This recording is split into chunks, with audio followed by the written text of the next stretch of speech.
Paul Hasselbeck, you guys, one of my favorite, and I'm profoundly happy that you're here. I can't wait to hear your message. Common question with an uncommon answer. So you can see here that you knew before that Paul's a rock star, but this is just part of that list. Um, 10 years as Dean of Instruction, 8 books, and generally wonderful. And so Paul, share some of that general wonderfulness with us, buddy. Oh my gosh. It's so good to be with you all this morning. And wow, sitting here a little early, watching people popping in was just delightful. And so let's get this show on the road. So a few clicks of the button. Here we go. Here we go. Share. And this should change. Oh, guess it didn't. What do you know? From the beginning, slideshow. From the beginning. There we go. I am grateful always to be invited to be with you all. I'm excited that you're going to have a live one next week. I think it's I think it's Palm Sunday. You know, Easter and Christmas is the time of the year when usually folks are a little schizophrenic, but we all enjoy it, don't we? So you guys know this already. This presentation, this talk, like all my talks, are in my own opinion. So, common question, uncommon answer. I want to remind you that Jesus said in the Gospel of Thomas, let him who seeks continue seeking until he finds. When he finds, he will become troubled. When he becomes troubled, he will become astonished and he will rule over the all. And as I'm thinking about that right now, you guys have heard me enough that maybe the stuff I share with you is not so astonishing, but at least maybe it's a reminder. So, common question with many versions. I'm sure you've heard of them. Why do bad things happen to good people? Why do good things happen to bad people? If God is love, why doesn't God intervene in war and violence and division? And if God is all powerful, why doesn't God stop war, violence, and division? And maybe you've had your own question and wondered about this, especially since a lot of this is around things people commonly believe about God. So some of the answers could be, well, maybe God is just busy and too busy. Or maybe the standard question is, well, God gave us free will and we're running amok here on planet Earth. And another one is, God got this planet, got this universe up and running, and then let it all go. You know, a common phrase among New Thought people is let go, let God. Well, maybe God just let go. So, despite the teachings of New Thought, many people still anthropomorphize God, have in their mind this uncertain image of what God is, but God is this entity or being, or maybe you visualize the God that's on the roof or the ceiling of the Sistine Chapel. And a lot of people just think of God as a concierge, just getting them anything they wanted, as a provider, a rewarder, a punisher, and offers us grace when we're bad boys and girls. So what if God is all that does not change? And if God is all that does not change, then, God must not change. What if God is principle and law, like Myrtle and Charles Fillmore talked about? And they really focused on God as principle. And I wondered about that for years until I finally sat down and looked up principle in the dictionary. And sure enough, one of the definitions of principle and is law. So principle is a word that encompasses principles and laws. And what if God has no agency? What if God really isn't secret agent man or secret agent woman or not a man or a woman either and are this principle and law and have no agency? They don't do anything. God doesn't do anything. And in fact, if we have the belief that God does things, then isn't that a kind of a contradiction to the idea that God doesn't change? So let's start here. God is love. If you heard that noise, I think that was my shower curtain just falling. Anyway, God is love. And you and I make divine love into loving. So God is this principle of love. And love, in the case of the 12 powers, is the ability to desire, harmonize, unify, attract oneself to, and have affinity for something. And really, that attract oneself to and have affinity for something are two ways of saying the same thing. So let me just give you a quick example. I'm sitting here in the office part of my bedroom, and I get the thought of dark chocolate that lives in the kitchen cabinet. And so as that thought develops and grows and I get more feeling nature around it, I desire that chocolate more and more. So in a way, I'm starting to attract myself to the chocolate that's in the kitchen.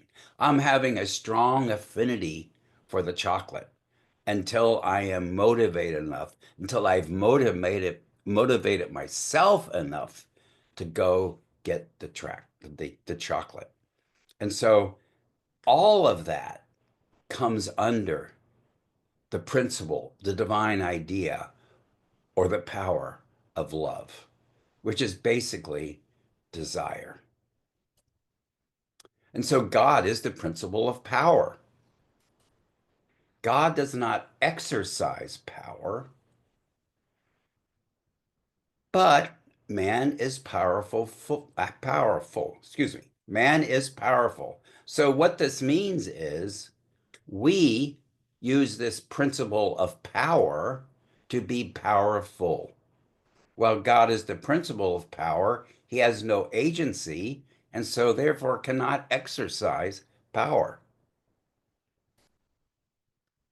So if you can conceive that all that mind, God being mind, made up of principle, is right at hand for your use, all ideas in divine mind can be grasped and used by you. And whenever I hear the word idea these days, whether it's a human changeable idea or a divine idea, I think of ideas being marvelous, being wonderful. I mean, an idea is something that I can share with you, that when I share it with you, you now have a new idea. But as I share it, I don't have any less of the idea.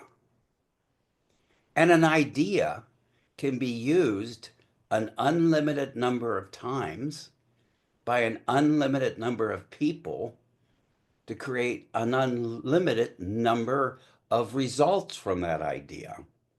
So, really, when we talk about idea and we talk about God is idea, well, then we're really talking about prosperity, aren't we?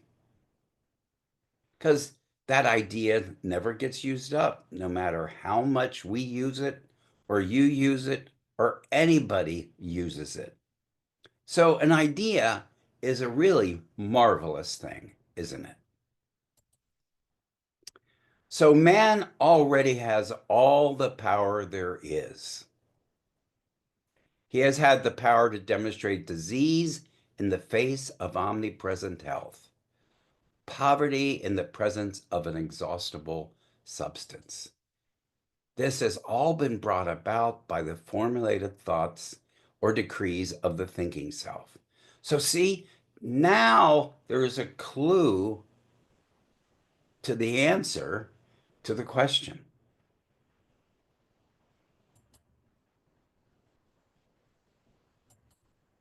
So, I like to put these into the first person.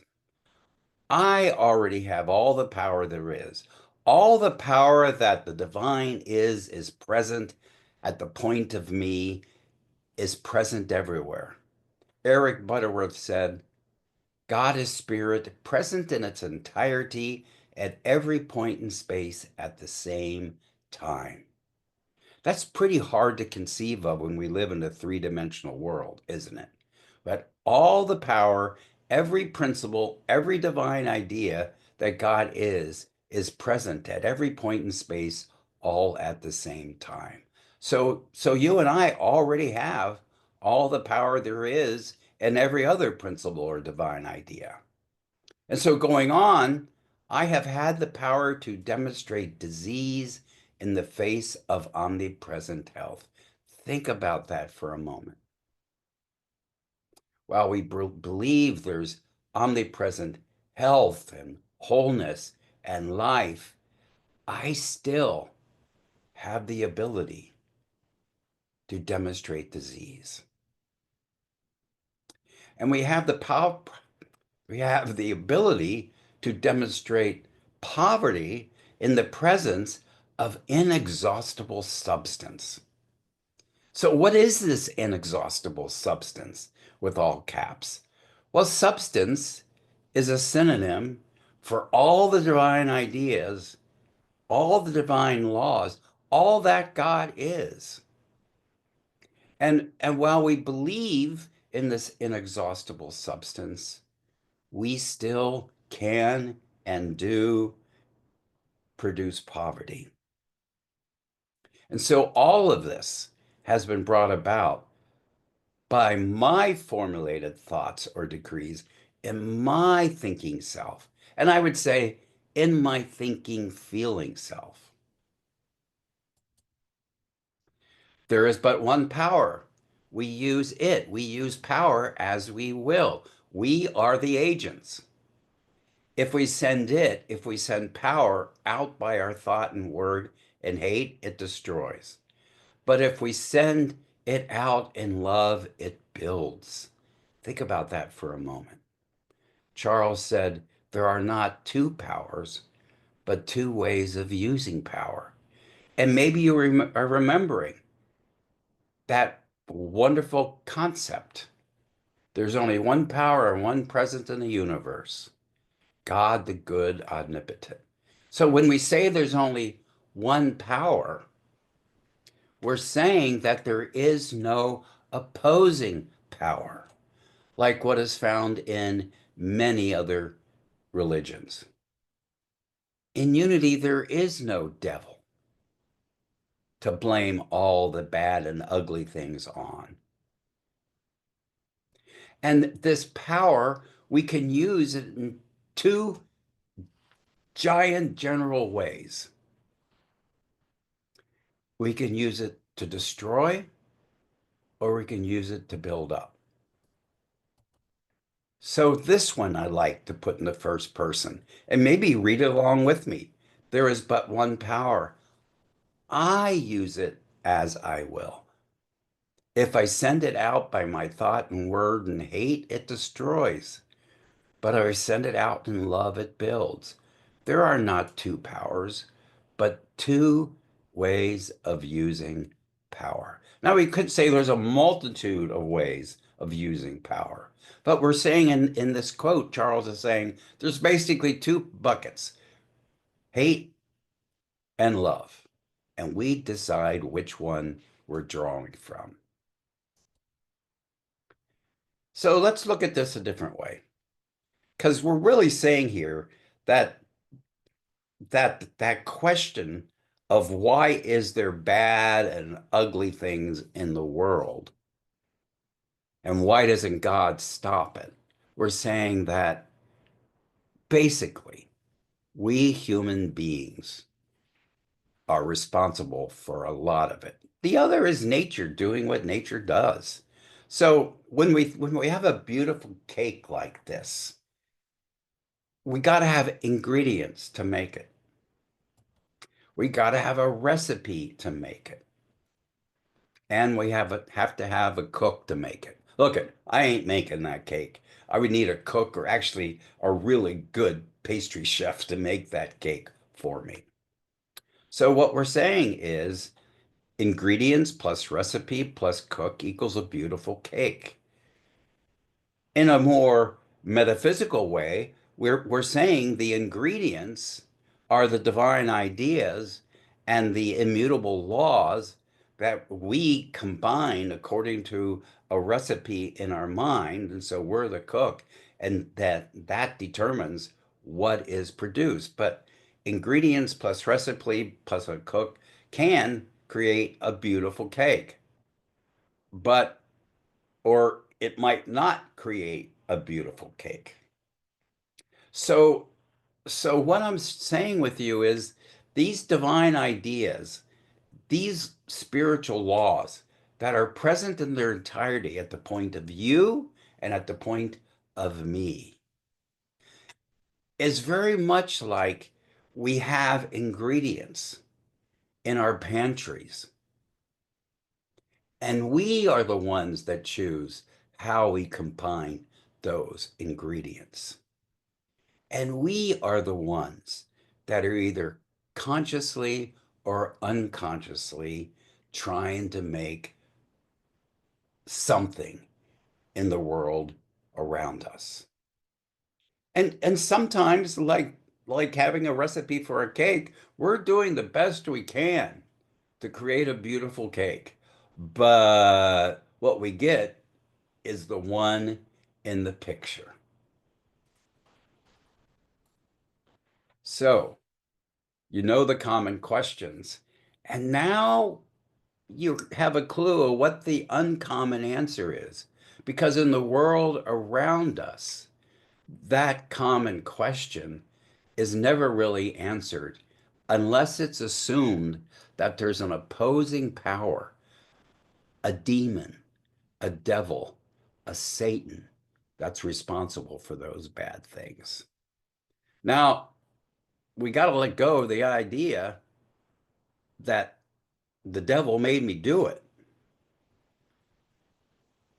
because that's not within the framework of Unity's metaphysics, nor within the framework of what I believe. And so now I invite you to make yourself comfortable, whatever that may be. Someone might be lying in a bed. I'm sitting in my chair with my feet flat on the floor. And take those 3 deep breaths. Why?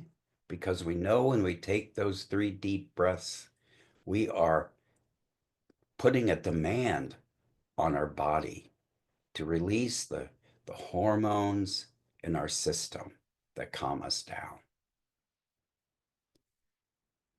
Breathe in, hold it, and breathe out. Breathe in and hold it, breathe out. And one more time. Breathe in, hold it, and breathe out. And invest a moment or two to think about what you heard this morning.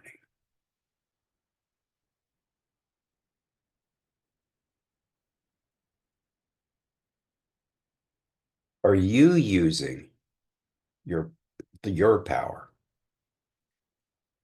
The power that's based on the one power and the one presence.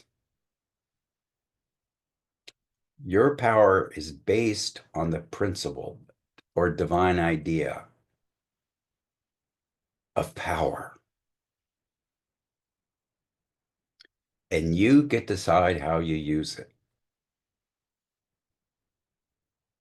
You probably remember a time when you sent your power out with hate behind it.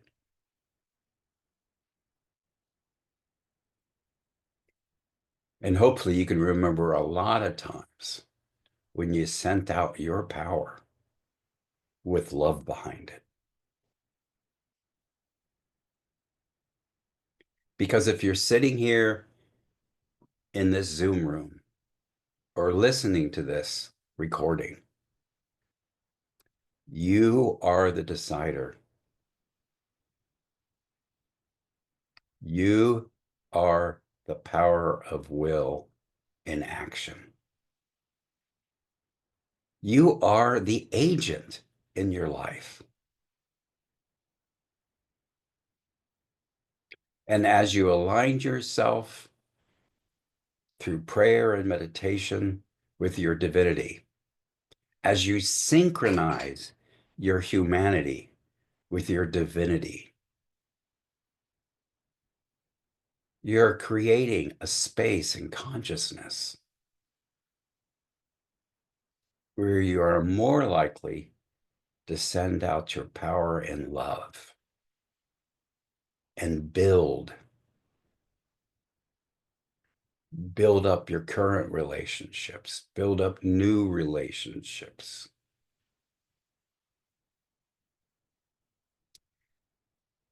Build up the center for universal oneness.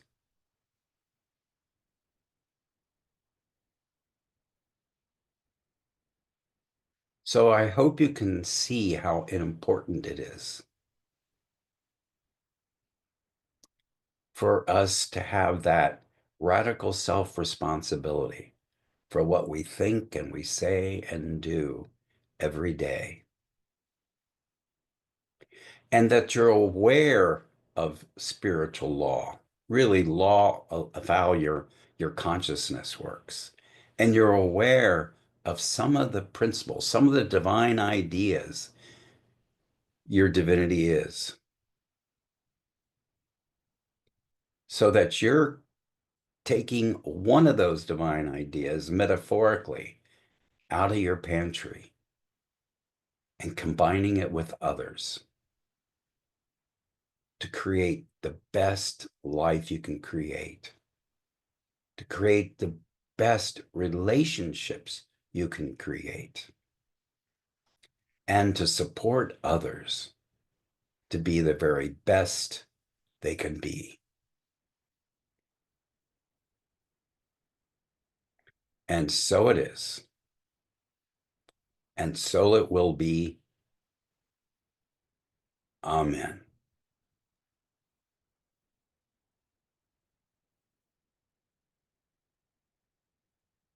How about that? Thank you, Paul. There's a You're lot to welcome. talk about. Go ahead. You're welcome. Thank you. If you have the time after, we'd love for you to stay around. There'll be some coffee talk after, as you're likely aware. And you have probably created a lot of questions. And so let's talk about that here in just a little bit.